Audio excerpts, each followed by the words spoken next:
په دې وروستیو کې په کابل ښار کې یو ځل بیا د تیلو او ګازو بیې لوړې شوي دي چې د چارې په دغه ښار کې موټر چلوونکي اندېښمن کړي دي.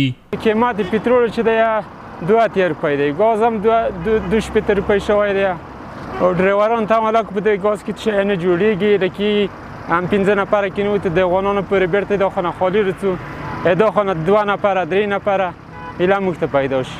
1 لیتر تیل 82 روپۍ. 1 لیټر تیل اوس په 2 افغانۍ باندې دی. خلک یې نشي پوره کولی. زه چې یوه سوارلي په 100 افغانۍ وړم هلته 80 افغانۍ تیل وهي، ما ته 20 افغانۍ پاتې کیږي. قیمتي ده، کور ته هیڅ هم نشم برابرولی.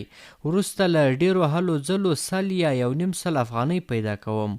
قیمتي بیخي ډیره ده.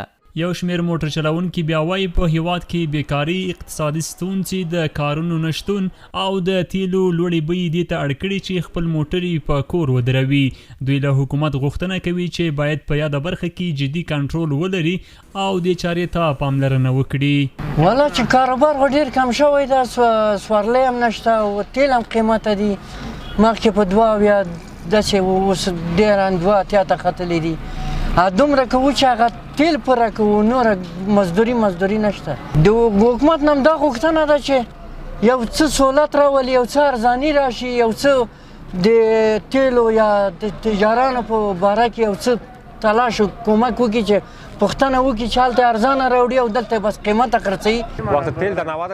کله چې تیل 90 افغانیو ته فی لیټر ورسېدل، ما موټر کور کې ودراوه، بله چاره مې نه درلوده. ګاز په 53 افغانۍ کیلو وه، اوس 65 افغانیو ته ختلې ده. مجبور یو چې موټر مو په کور کې ودروو. که دا چاره کوو بیا هم زیان دی، د کور خرڅ او مصرف بله کومه کوو. مجبور یو اوس یو چاره وکړو. څه وکړو؟ بله لاره نشته. موږ هم نه غواړو چې په سوارلي ظلم وکړو. د موټر چلوونکو ورهاخوا د تیلو د بیو په لوړېدو سره یو شمیر عام افغانان هم اندېښمن دي. دوی وایي څومره چې د تیلو بیې لوړېږي هغومره تاثیرات پر عامو وګړو زیاتېږي. دوی له حکومت غوښتنه کوي څو نرخونه کنټرول کړي. ډېر زیات تاثیرات کړی ده ورور جانه، ولې چې موږ سابقه په مثلا یو ټکسي نیوه په 100 روپۍ، اوس هغه ټکسي په 1.5 200 روپۍ وایي. نو د دې وجه نه دا تیل قیمته شوی ده. غوښتنه مې د حکومت نه دا ده چې باید تیل ارزانه کړي، توجه وکړي، لږ ذره توجه وکړي د قسمت د تیلو پورې. تاثیرات خو پر افغانانو دغه دی چې مخکې مثال یو موټروان رانیول ارزانه باندې او خلک یې د ځای پرې ارزانه بیول و تیل ګران شوي دي. دا خلک هم مجبوره دي چې دغه مشکلات د خلکو ډېر شوي دي ورسره او غواړو چې د خلکو مشکلات حل شي. په دې خاطر حل شي د خلکو مشکلات چې خلک هم بیچاره دي، در بدره دي، خاک بسره دي.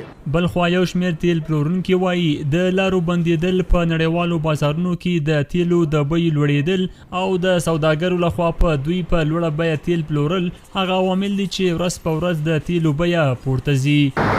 یوه میاشت مخکې خو ښه وه نسبت اوس قیمتونه جګ شوي دي.